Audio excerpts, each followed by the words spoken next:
11 अक्टूबर को यूथ कांग्रेस के प्रदेश अध्यक्ष सत्यजीत तांबे इन्होंने भारत के पंतप्रधान नरेंद्र मोदी के छायाचित्र पर कालिक पोत कर अपमान किया। सत्यजीत तांबे की इस हरकत की वजह से उनके निषेध में भारतीय जनता युवा मोर्चा अमरावती शहर ने उनका फोटो जलाकर अपना आक्रोश व्यक्त किया। सत्यजीत तांबे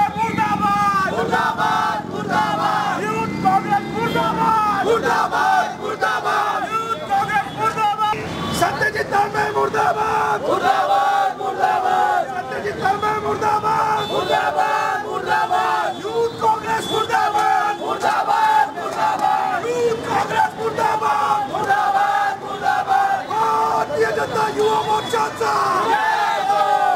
साथ ही पंतप्रधान नरेंद्र मोदी के फोटो का दूध अभिषेक कर उनका सम्मान किया। यदि यूथ कांग्रेस के प्रदेश अध्यक्ष अमरावती में आते हैं तो हम उन्हें इस बात का करारा जवाब देंगे, ऐसी भावना भारतीय जनता युवा मोर्चा ने व्यक्त की। काल अतिशय घृणास्पद प्रकार महाराष्ट्र प्रदेशचा यूथ काँग्रेसचा अध्यक्ष सत्यजीत तांबे राजकारणामध्ये येऊन स्वतःची ख्याती जमवून तो प्रसिद्धी घेऊ पाहत आहे।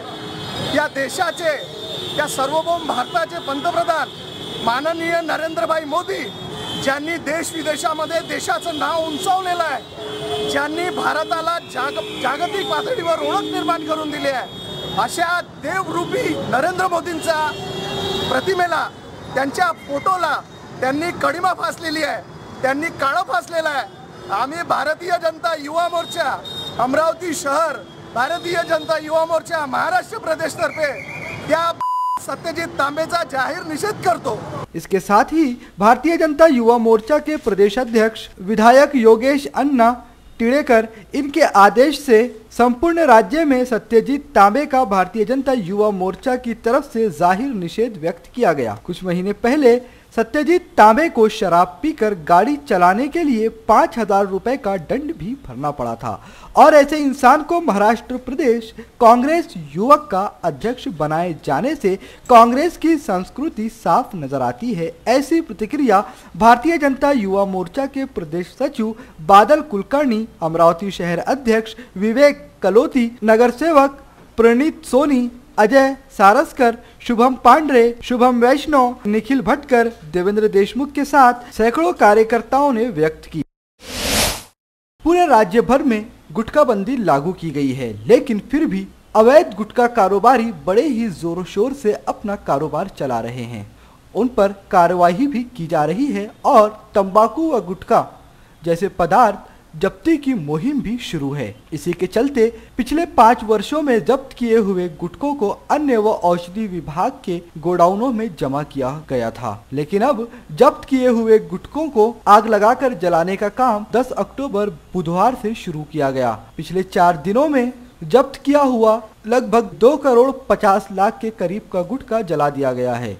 2013 से लेकर आज तक महाराष्ट्र शासन द्वारा प्रतिबंधित अन्न पदार्थ जैसे गुटखा, पान मसाला, सुगंधित तंबाकू, स्वीट सुपारी इत्यादि पर जो कार्रवाई की गई है लगातार, उसका जो स्टॉक यहाँ पर सीज करके रखा गया था, करीब 2.5 से 3 करोड़ का साठा हो सकता है वो, तो उसको डिस्ट्रॉय करने के लिए कल से ये प्रक्रिया चालू की गई है।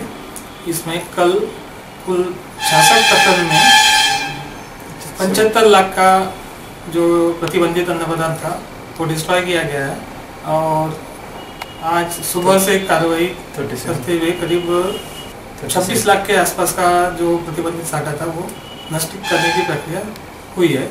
और यह नष्ट करने की प्रक्रिया यहाँ पर नांदगांव पेट अतिरिक्त MIDC है, वहाँ पर गोविंद कृपा एग्रो प्रोसेसिंग प्राइवेट लिमिटेड, उनके यहाँ बॉयलर में यह सब नष्ट किया गया ताकि किसी प्रकार की प्रदूषण की कोई हानि ना हो। जिसमें लगभग 75 लाख के करीब कीमत का गुटखा बुधवार को ही जलाया गया था। नांदगांव पेट MIDC स्थित एक कंपनी डिस्पोज कर रही है। राज्य में गुटखा बंदी लागू होने के बाद से ही अमरावती जिला में 2013 से इस नियम पर अमल किया जा रहा है। बीते इन 5 वर्षों में अन्न व औषधि विभाग के मातहत अमरावती जिला में कई मुहिम चलाई गई। जिसमें बड़े पैमाने पर गुटखा जब्त किया गया और अनेक गुटखा व्यापारी व डीलरों की गिरफ्तारी की गई। VCN न्यूज के लिए अंजनगांव सुरजी से जावेद शाह की रिपोर्ट। महाराष्ट्र में पिछले कई सालों से गुटखा, मावा, पान मसाला, सेंटेड टोबैको, सेंटेड सुपारी, ये सब आर्टिकल पे बैन लगाए हैं। तो पिछले कई सालों से ये अमरावती डिस्ट्रिक्ट में इसके कार्रवाई चालू है और जो कार्रवाई में सीज किया हुआ स्टॉक है वो ऑफिस में लाके रखते थे हम। तो अभी तक लास्ट 4-5 साल से जो स्टॉक ऑफिस में पड़ा हुआ था वो सभी स्टॉक आज हमने नांदगांवपेट MIDC में एक यूनिट में बॉयलर में उसको डिस्ट्रॉय करने की प्रोसेस शुरू की है। तो कल हमने लगभग 66 मैटर्स में हमने 75 लाख का स्टॉक डिस्ट्रॉय किया है और आज लगभग 37 मैटर में 26 लाख का स्टॉक डिस्ट्रॉय किया है।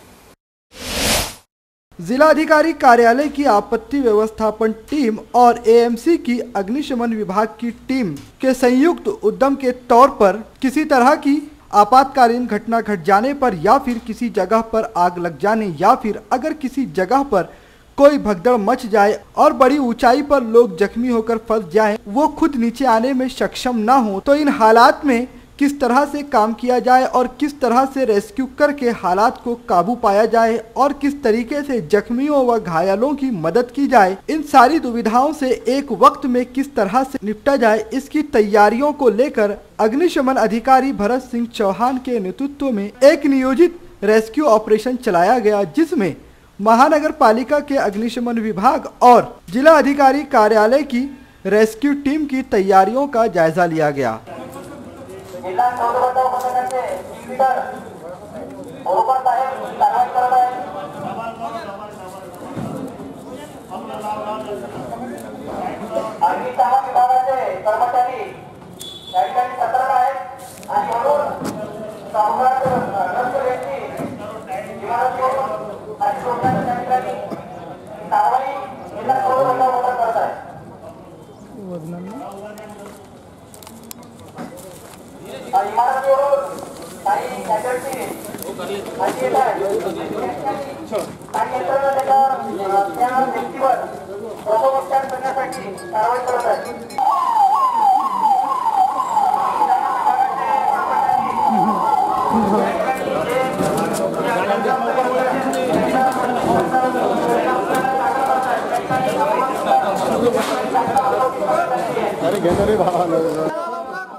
अपघातग्रस्त व्यक्तींना रोप रेस्क्यूच्या माध्यमातून खाली सोडण्याचा प्रयत्न करत आहे।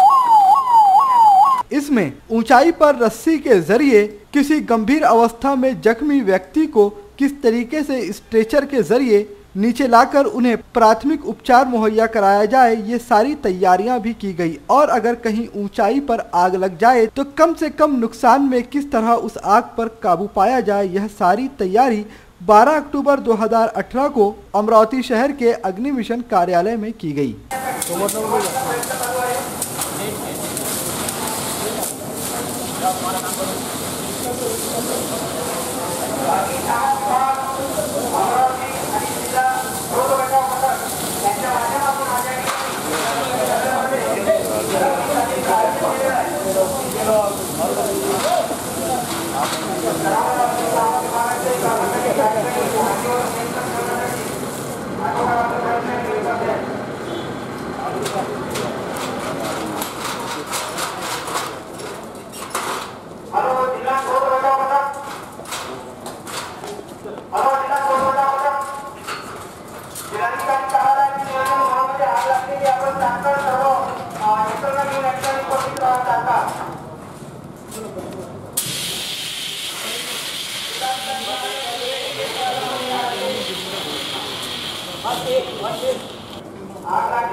बाजूला एक झाड पडून राहिलं।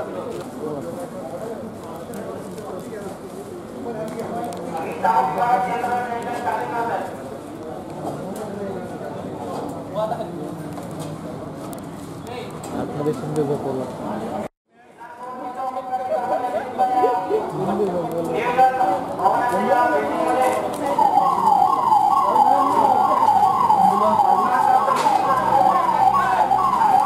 इस अवसर पर जिला अधिकारी कार्यालय के कई वरिष्ठ अधिकारी यहां पर मौजूद थे और अमरावती महानगर पालिका के अग्निशमन विभाग के भी कई अधिकारियों ने इस रेस्क्यू टेस्ट में हिस्सा लिया।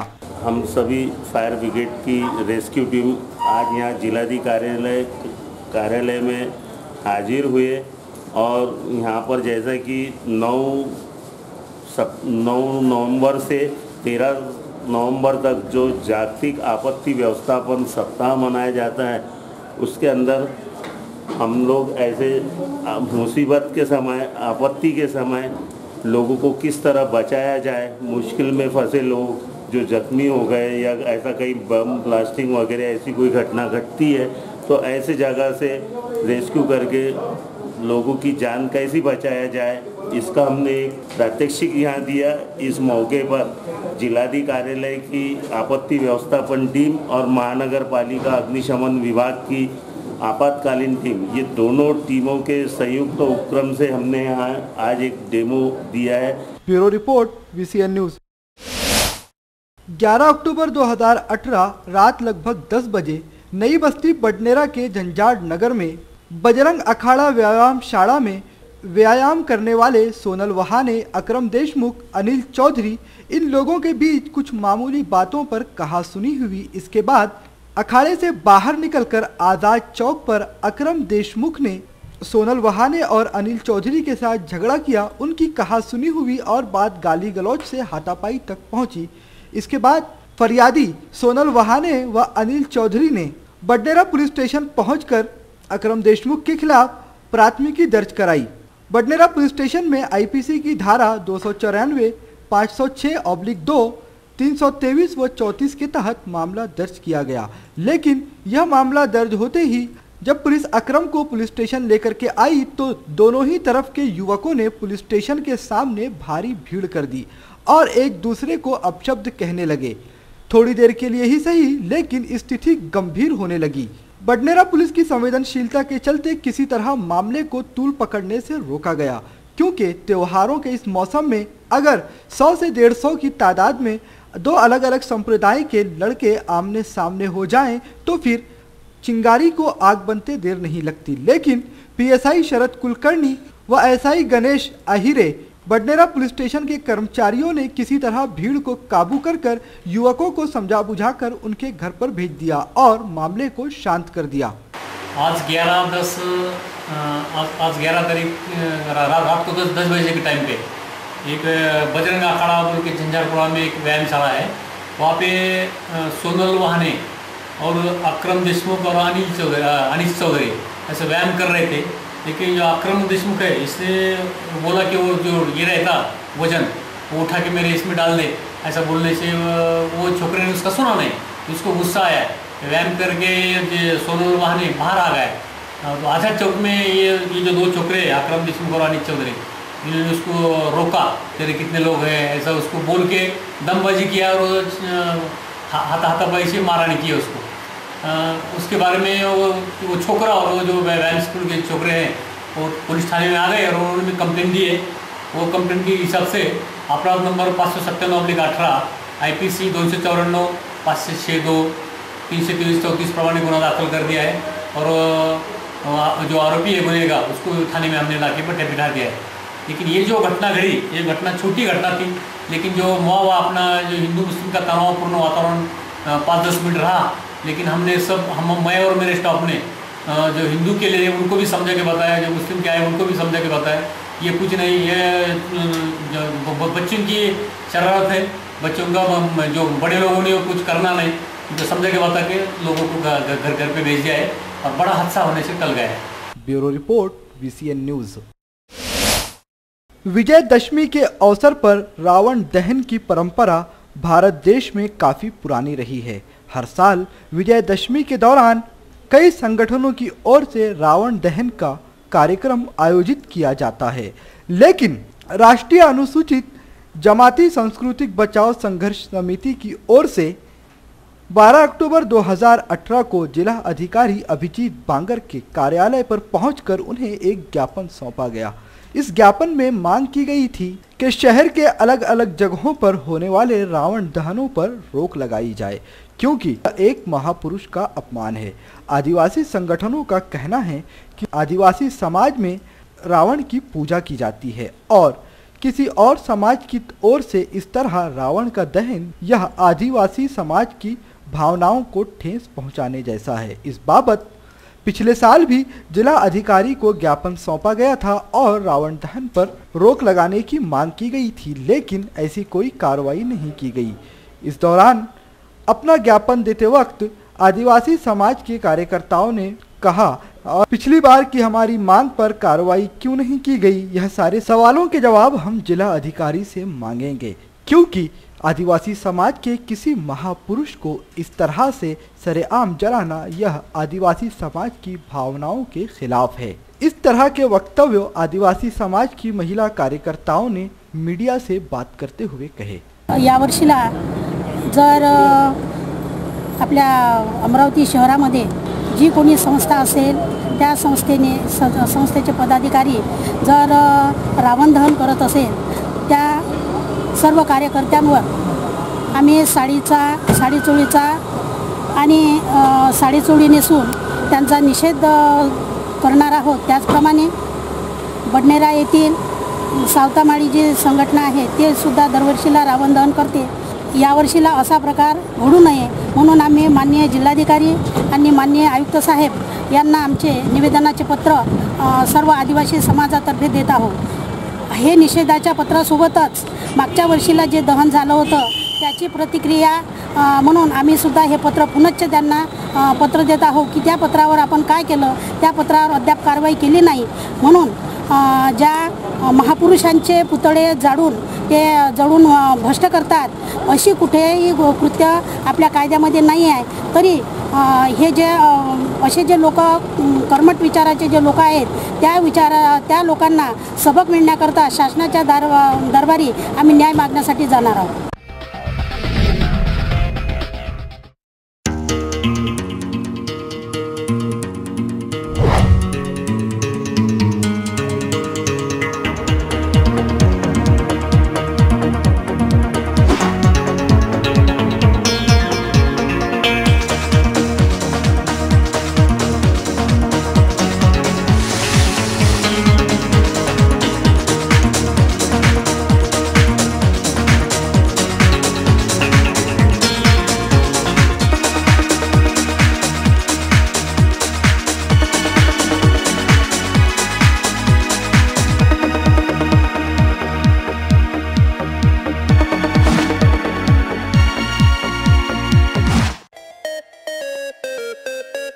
विदर्भ का सबसे बड़ा शोरूम बिजीलैंड में Aradhana wholesale shopping mall, wholesale rate में रिटेल बिक्री।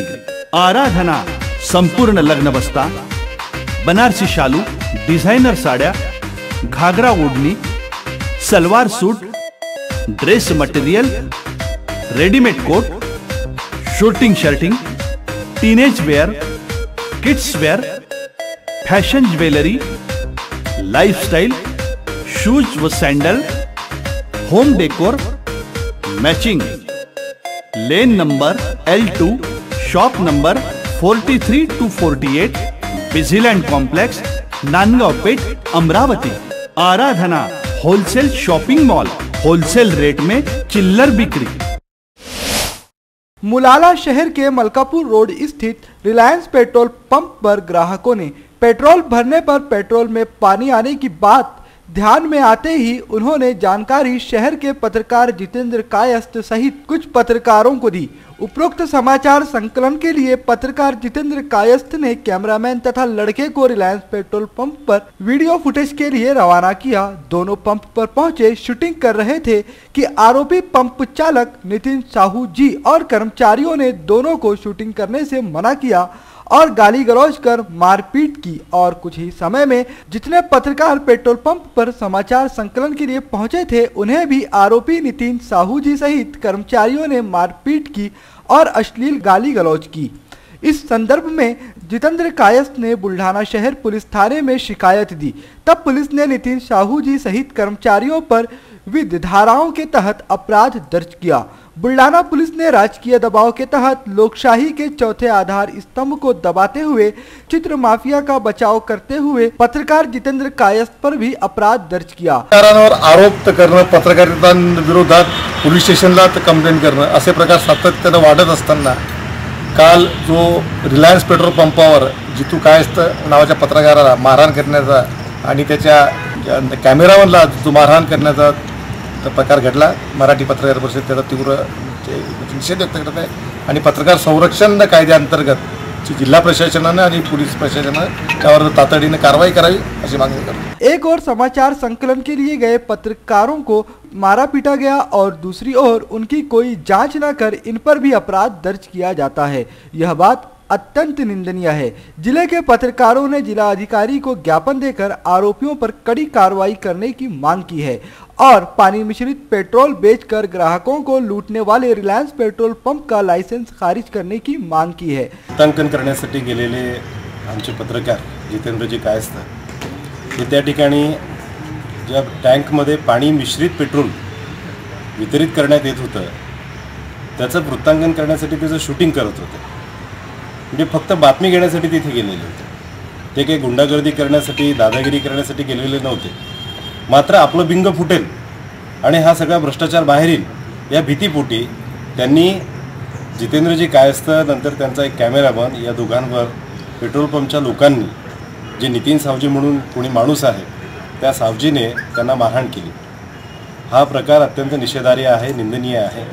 आणि मला दुसरी गोष्ट हे सांगायची आहे की पोलीस प्रशासनाने गुन्हा याच्यामध्ये दाखल केला आहे। मात्र दुसरी गोष्ट आहे की पोलीस प्रशासनाने विरुद्ध पक्षाच्या तक्रारीवर सुद्धा जितेंद्रजी कायस्थ आणि त्यांच्या लोकांवर गुन्हा दाखल केला हे चुकीचं आहे। म्हणजे आपण न्याय मागण्यासाठी तिथे गेलेलो असताना पोलिसांनी पुन्हा त्यांनाच आरोपी बनवावं हा प्रकार मला निंदनीय वाटतो। VCN न्यूज के लिए खामगांव से वरिष्ठ प्रतिनिधि फारूक सर की रिपोर्ट। अमरावती शहर के निम्भोरा परिसर में जिंदगी आज भी कितनी मुश्किलों भरी है यह नज़ारा बखूबी देखा जा सकता है। निम्भोरा की झोपड़पट्टी में रह रहे लोगों को ना तो पीने के पानी की बेहतर सुविधा है और न ही वहां पर स्ट्रीट लाइट की व्यवस्था है। इलेक्ट्रिक के खंभे लगे हुए लगभग 1.5 से 2 महीना होने को है, लेकिन अब तक खंबे एकमात्र लाइट को तरस रहे हैं। स्थिति यह है कि रात के वक्त वहां के लोगों को आने जाने में भी डर लगता है, क्योंकि अंधेरा इतना घना होता है कि कुछ दिखाई ही नहीं पड़ता और उस पर भी मुश्किल ये जंगल से लगा परिसर होने के कारण वहां पर सांप भी निकलते हैं। इसके बावजूद कई बार प्रशासन में शिकायतें दर्ज करवाई गई हैं, लेकिन प्रशासन के आंखों की नींद टूटने का नाम ही नहीं ले रही।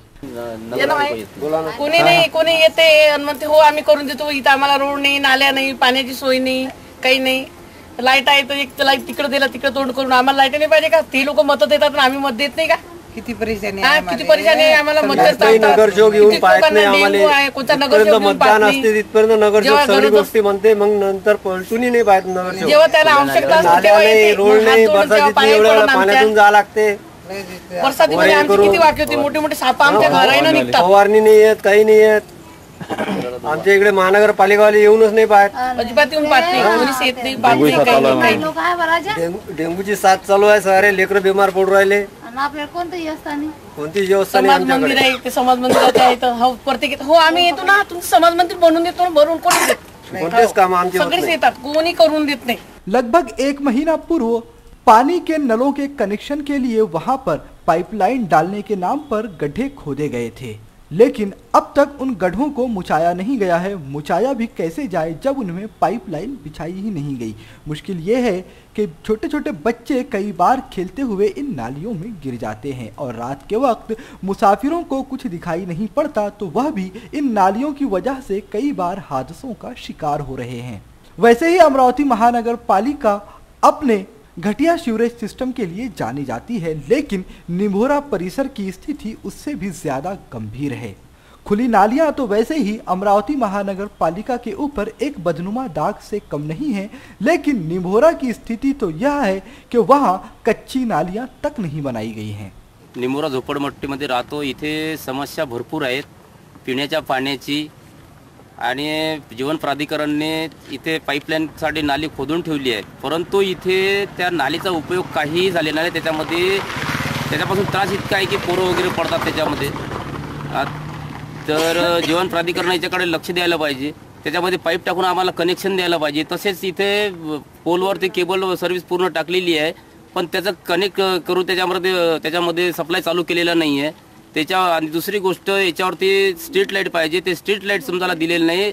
रात्री पोरं 12 बाया वगैरे समजायला कामावरून येतात, सगळा मजूर वर्ग इथे राहतो, तर त्याची सुविधासुद्धा महानगरपालिकेने केलेली नाही आहे आणि या सुविधा आम्हाला देण्यात यावं अशी समजायला आमची शासनाला एक अर्थ हक आहे. और आज भी लोग प्राचीन काल की तरह अपने घरों के सामने गड्ढा खोदकर उसी में अपने घर का खराब पानी जमा करते हैं. ऐसा नहीं है कि वो इलाका आमदार महोदय के कार्य क्षेत्र में नहीं आता, लेकिन उन्होंने भी कभी कोई सूद और कोई खबर नहीं ली और न ही वहाँ के भाग्यवान पार्षदों को इतना कष्ट गवारा हुआ कि वो एक बार परिसर में पहुंचकर परिसर की जनता की समस्याओं को हल करने की कोशिश करें. शहर प्रशासन, आमदार या फिर इलाके के पार्षद अगर थोड़ी जहमत गवारा कर लेते तो शायद निमोरा परिसर की झोपड़पट्टी में रहने वाले लोगों को इस तरह की तकलीफों का सामना नहीं करना पड़ता. वहां पर आज भी सड़कों की हालत इतनी खस्ता है कि पैदल चलने तक में दुश्वारी महसूस हो, तो फिर साइकिल और दोपहिया वाहन चलाने वालों की मुश्किलों का अंदाज़ा तो वैसे ही किया जा सकता है. पैदल चलने वाले बूढ़े बुजुर्गों को पता नहीं कब ठोकर लग जाए और वो किसी हादसे का शिकार हो जाएं. इस बाबत भी कई बार शिकायतें दर्ज करवाई गई, लेकिन इन हालात में उन गरीब बस्ती में रहने वाले लोगों का कोई भी पुरसाने हाल नहीं है. VCN न्यूज़ से बात करते हुए वहां के रहवासियों ने अपनी समस्याएं बताई. आम्हाला पाण्याचा, नळाचा आणि नाल्या वगैरे पिण्याचं पाणी खूप प्रॉब्लेम आहे आम्हाला इथे. आमच्या इथे खूप सारं पाणी साचते, त्यासाठी आम्हाला गटर टाकून असं आम्हाला पाईपलाईन जोडायची आहे. त्यासाठी आम्हाला राणांनी खूप सारे प्रयत्न करायला पाहिजे. घर घर पर ये नहीं है, मीटर गिटर किसके यहाँ नहीं है, सिर्फ लाइन डाल दी बस, चालू भी नहीं है. 2 महिने म्हटलं तर चालते. हा गड्डा खोदून ठेवला पण त्यांचे डबल लोक आले नाही आणि त्यांना काही पाईपलाईन टाकून दिली नाही. आमची नळाचं तसंच राहिलेलं आहे. हापशाचं पाणी पिऊ सारे लेकरं बिमार पडत आहे. डायऱ्याच्या सताला एक तर खंबे लावले पण लाईन चालू झाल्या नाही, काही नाही. आणि सर्फ वगैरे निघते, अंधार घरात आहे. लहान लहान लेकरं घेऊन राहायला लागते आम्हाला. 12 अक्टूबर को अमरावती वन विभाग अंतर्गत बाम्बू गार्डन वडाली यहाँ वन धन जन धन साहित्य बिक्री केंद्र की नई इमारत के उद्घाटन समारोह का आयोजन किया गया था. इस इमारत का उद्घाटन नागपुर के अपर प्रधान मुख्य वन संरक्षक प्रवीण श्रीवास्तव के हाथों से किया गया. इस कार्यक्रम में अमरावती के मुख्य वन संरक्षक प्रवीण चौहान, उप वन संरक्षक हरीशचंद्र वाघमोड़े, अशोक कविटकर, सह संरक्षक राजेंद्र बोंडे, वडाली के वन परिक्षेत्र अधिकारी कैलाश बुम्बर के साथ अन्य गणमान्य उपस्थित थे. इस वन धन जन धन साहित्य विक्री केंद्र में बाम्बुओं से बनी कई हस्तकलाएं उपलब्ध हैं, जिसमें घरेलू सामान के तौर पर चाय का ट्रे, फूलदानी, टोपलियां, साथ ही इन बाम्बुओं से बनी कई आकृतियां भी नजर आईं. इस केंद्र में जंगल से मिलने वाली वनौवधी साहित्य जैसे शहद, आंवला, पलाश के फूल जैसी अधिक चीजें उपलब्ध की गई हैं. आज वडाली परिक्षेत्र अंतर्गत बांबू वन उद्यान येथे नवीन बांधण्यात आलेल्या वनधन जनधन या इमारतीचे उद्घाटन कार्यक्रम आमचे माननीय अपर प्रधान मुख्य वन संरक्षक माहिती तंत्रज्ञान व धोरण महाराष्ट्र राज्य नागपूर यांच्या हस्ते माननीय मुख्य वन संरक्षक अमरावती वनोत्सव यांच्या उपस्थितीत आणि माननीय उपवन संरक्षक अमरावती वनोत्सव वन विभाग अमरावती यांच्या उपस्थितीत करण्यात आले. या बांबू वनधन जनधन योजनेमध्ये विविध प्रकारच्या बांबूच्या वस्तू ह्या लोकांकरता विक्री ठेवण्यात आलेल्या आहेत. तरी लोकांनी इथे भेट देऊन नाविन्यपूर्ण अशा वस्तू बांबूच्या आपल्याला पाहायला मिळतील अशी अपेक्षा आहे. VCN न्यूज़ के लिए सागर तायडे की रिपोर्ट. श्रद्धा फैमिली शॉपिंग में जाएंगे हम सभी, साड़ियों की नई डिजाइन देखो यहीं से लाएंगे।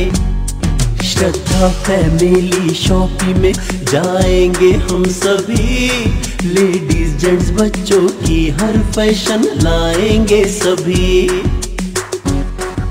फैशन के सफर में आप भी आगे ही आगे बढ़ते चलिए, क्योंकि बिजीलैंड का सबसे बड़ा आलीशान भव्य showroom Shraddha family shopping and mall, बिजीलैंड कॉम्प्लेक्स, नांदगांव पेठ, अमरावती।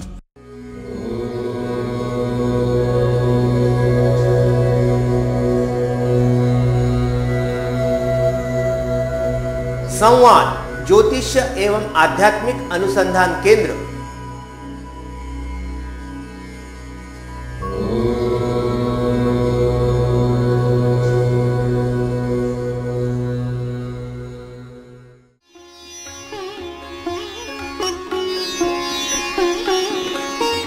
समृद्ध जन्म कुंडली के अनुसार करें अपने व्यक्तित्व का निर्माण, अपने बच्चों की परवरिश करें उनकी जन्म कुंडली एवं ज्योतिष परामर्श के अनुसार। विस्तृत फलादेश के साथ जन्म कुंडली का नया स्वरूप, ग्रहों की शांति के विभिन्न उपाय। संवाद ज्योतिष एवं आध्यात्मिक अनुसंधान केंद्र, अंबादेवी मार्केट, अंबादेवी, अमरावती।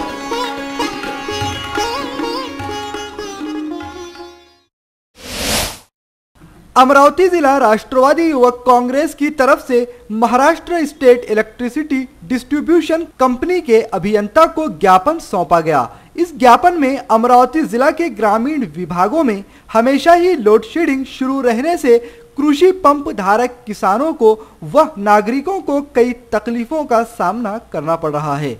इस ग्रामीण क्षेत्र में कृषि पंप धारक किसानों के लिए बिजली को रात में बंद कर दिन भर शुरू रखा जाए या तो फिर 24 घंटे बिजली मुहैया कराई जाए, जिससे किसान अपना काम बिजली की सहायता से पूर्ण कर सकें। शहर के नौसारी, रोशन नगर, भाजी बाजार, चित्रा चौक, पटीपुरा, ताजनगर, रविनगर जैसे आदि क्षेत्रों में अचानक लोड शेडिंग शुरू की जाने से नागरिकों को काम के बीच कई दिक्कतें आ रही हैं। इस नवरात्रि उत्सव में लोड शेडिंग के चलते लोग परेशानी में नजर आ रहे हैं। शहर व ग्रामीण क्षेत्र की हालत देखते हुए राष्ट्रवादी युवक कांग्रेस की तरफ से स्थानीय अभियंता को ज्ञापन सौंपकर लोड शेडिंग को बंद कराने की मांग की गई। आज अमरावती शहर राष्ट्रवादी व अमरावती जिल्हा ग्रामीण राष्ट्रवादी युवक काँग्रेसच्या वतीने महावितरण कार्यालयात आम्ही एक लोड शेडिंग मुक्तीकरता आंदोलन छेडलेलं आहे। त्या संदर्भात आम्ही कार्यकारी अभियंता यांना निवेदन दिलं। कृषी पंप धारक शेतकऱ्यांना जसं रात्रीची लाईट पुरवल्या जाते व दिवसा लोड शेडिंग केल्या जाते, ते लोड शेडिंग बंद करून 24 तास लाईट देण्यात यावी व ते जर जमत नसेल तर रात्रीचं लोड शेडिंग बंद करून दिवसाचं विद्युत पुरवठा वीज पंपाला पुरवावा, अशी एक मागणी आमची आहे। जर या 8 दिवसात हे सगळ्या आमच्या मागण्या पूर्ण झाल्या नाही तर आम्ही येणाऱ्या 8 दिवसानंतर ताला ठोका आंदोलन या महावितरण कार्यालयाला करणार आहे। इस मौके पर राष्ट्रवादी युवक कांग्रेस के शिवा बंसोड़, अभिजीत धर्माणे, स्वप्निल ठाकरे, वैभव जगताप, प्रणव ठाकरे, अमन पाटिल के साथ अन्य कार्यकर्ता भी मौजूद थे। वीर महाराणा दुर्गा मंडल की ओर से बेटी बचाओ बेटी पढ़ाओ एक जन जागृति प्रदर्शनी का आयोजन किया गया, जिसमें देश भर में अलग अलग क्षेत्रों में नाम कमाने वाली और समाज को नई दिशा दिखाने वाली देश की बेटियों के छायाचित्र लगाए गए और समाज को यह समझाने की कोशिश की गई कि बेटियां किस तरह देश, राज्य और शहर का नाम रोशन कर सकती है। और यह भी बताया गया कि अगर बेटियों को पढ़ाया जाए और बेटियों को उनके कार्य में काम करने की खुली आज़ादी दी जाए तो फिर बेटियां मिताली राज और कल्पना चावला की तरह सिर्फ देश ही नहीं बल्कि देश से बाहर भी अपने परिवार और अपने समाज का नाम रोशन कर सकती हैं। इसीलिए आने वाले समाज की बेहतर कल्पना के लिए बेटियों का बचाना और बेटियों को पढ़ाना दोनों ज़रूरी है, क्योंकि अगर बेटियां रहेंगी और बेटियां पढ़ेंगी तभी एक बेहतर और कुशल समाज की व्यवस्था की जा सकती है। या भूतळावरतील जीवन, बेटी है तो जीवन है, सफल राष्ट्र का पण बेटी को दो जीवन। या ठिकाणी त्यांनी बेटी बचावच्या निमित्तानं जो अतिशय सुंदर असा देखावा निर्माण केला आहे. खरं म्हणजे ही आज काळाची गरज आहे. आज या देशांमध्ये मुलीचं भ्रूण हत्या जी होते आहे तो अतिशय काळजीचा विषय आहे आणि तो जो विषय आहे तो चांगल्या तऱ्हेने यांनी हाताळलेला आहे. ज्यामध्ये त्यांनी ज्या भारतातल्या नावाजलेल्या मुली आहेत किंवा ज्यांनी आपलं खूप मोठं नाव केलेलं आहे अशा कल्पना चावला असेल, मिताली राज असेल किंवा ज्या काही खूप मोठ्या स्त्री आहेत, मुली आहेत, यांच्या माध्यमातून समाजाला एक स्त्रीचं महत्त्व पटवून दिलेलं आहे. आणि अशाच प्रकारची ही ॲक्टिव्हिटी यांच्याबरोबर नेहमी चालत असते. त्याला जर आज जर म्हटलं असेल तर त्याला एक कळस चढलेला असं मी म्हणेल. Bureau report VCN news. 12 अक्टूबर 2018 को राष्ट्रवादी कांग्रेस पार्टी की तरफ से पत्र परिषद का आयोजन कर यह सूचित किया गया कि राष्ट्रवादी कांग्रेस पार्टी OBC विभाग की नई कार्यकारिणी घोषित कर दी गई है और इस पत्र परिषद के दौरान राष्ट्रवादी कांग्रेस पार्टी के OBC सेल के प्रदेश अध्यक्ष के साथ सभी नवनियुक्त कार्यकर्ता उपस्थित थे। OBC कार्यकारिणी की घोषित हुई नई यादी में जितने भी पदाधिकारी व सचिव व तालुका अध्यक्ष के नाम घोषित किए गए हैं उन सभी से राष्ट्रवादी पार्टी OBC अध्यक्ष की ओर से यह आह्वान किया गया है कि आप सभी राष्ट्रवादी के मूल्यों पर चले और राष्ट्रवादी पार्टी की विचारधारा को आगे बढ़ाने में अपना कड़ा परिश्रम दें। इसी पत्र परिषद में राष्ट्रवादी के राष्ट्रीय अध्यक्ष शरद पवार जी के नेतृत्व में राष्ट्रवादी पार्टी के विचार और उनके कार्यों को जन जन तक पहुंचाने की शपथ लेने का आह्वान राष्ट्रवादी कांग्रेस पार्टी के OBC विंग के सभी नवनियुक्त कार्यकर्ताओं से किया गया। इसी दौरान यह भी बताया गया कि विदर्भ में OBC मतदाताओं की संख्या काफी ज्यादा है और खास तौर पर अमरावती में OBC मतदाताओं की संख्या कुछ अधिक ही है। इसीलिए सभी कार्यकर्ताओं से कहा गया कि वह OBC मतदाताओं से संपर्क साधें और उन्हें राष्ट्रवादी कांग्रेस व राष्ट्रवादी कांग्रेस पार्टी के राष्ट्रीय अध्यक्ष शरद पवार की ओर से OBC कल्याण के लिए कौन कौन से कार्य किए गए हैं उन सभी के प्रति लोगों में जागरूकता पैदा की जाए। यह सारी जानकारी श्रमिक पत्रकार भवन अमरावती में राष्ट्रवादी कांग्रेस पार्टी के OBC सेल के अध्यक्ष विजय हावरे की ओर से दी गई। 2014 नंतर ज्या OBCवर जो अन्याय होतो आहे त्या जातीवादी सरकार OBCचे विद्यार्थी असेल, अनेक घटकाचे लोक असेल यांच्यावर खूप मोठा त्या शिष्यवृत्तीच्या माध्यमातून अन्याय होतो आहे आणि त्या अन्यायाला वाचा फोडण्यासाठी ह्या देशातल्या राज्यातल्या सगळ्या विद्यार्थ्यांना त्यांच्या अधिकार त्यांना जे डॉक्टर बाबासाहेब आंबेडकरांनी अधिकार त्यांना शिक्षणाचे दिले होते ते शिक्षणाचे अधिकार मिळवण्यासाठी आम्ही राज्यभर जनजागृती करतोय आणि ह्याच माध्यमातून एक आम्हाला इथे अमरावती जिल्ह्यात एक OBC कार्यकर्त्याची मोठी फळी तयार करून त्यांच्या प्रश्नासाठी त्यांचे प्रश्न मांडण्यासाठी लढण्यासाठी एक आम्ही चांगली एक टीम तयार केली आहे। मग शेतकरी देखील OBC आहे, अनेक OBC आहेत, शेतकऱ्याचे मुलं डिप्रेशनमध्ये जात आहेत, त्यांना शिक्षण मिळत नाही आणि त्यांना शिक्षणासाठी त्या गोरगरिबांच्या मुलांसाठी लढण्याचं हे आमचं काम आहे आणि ज्या फुले शाहू आंबेडकरांच्या विचारसरणीवर हा महाराष्ट्र राज्य चालतो त्याच विचारसरणीवर आमचे आदरणीय पवार साहेब काम करतात आणि त्यांनी काल परवापर्यंत दिलेले अधिकार या जातीवादी सरकारने हिरवले ते पुन्हा आम्हाला त्यांना मिळवून द्यायचे। इंडिया स्किल स्पर्धा का NSDC की तरफ से नई दिल्ली में आयोजन किया गया था। इस स्पर्धा में संपदा राजेश गुल्हाने को ब्यूटी थेरेपी में मेरिट प्रमाण पत्र दिया गया। लखनऊ में 31 मई और 2 जून को हुई स्पर्धा में मुख्यमंत्री योगी आदित्यनाथ के हाथों से ब्यूटी थेरेपी में संपदा को इनाम व प्रमाण पत्र दिया गया था। इस मौके पर सभी गुणवंत विद्यार्थियों का सत्कार किया गया व उनका मनोबल बढ़ाकर उनके भावी जीवन के लिए शुभकामनाएं दी गईं।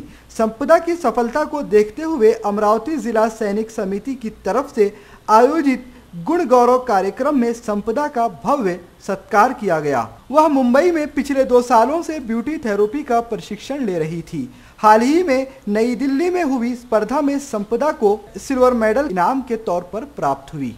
साथ ही विदेश में प्रतिनिधित्व हेतु उसे चुना गया है। उसकी इस सफलता पर हर क्षेत्र से उसे शुभकामनाएं दी जा रही हैं।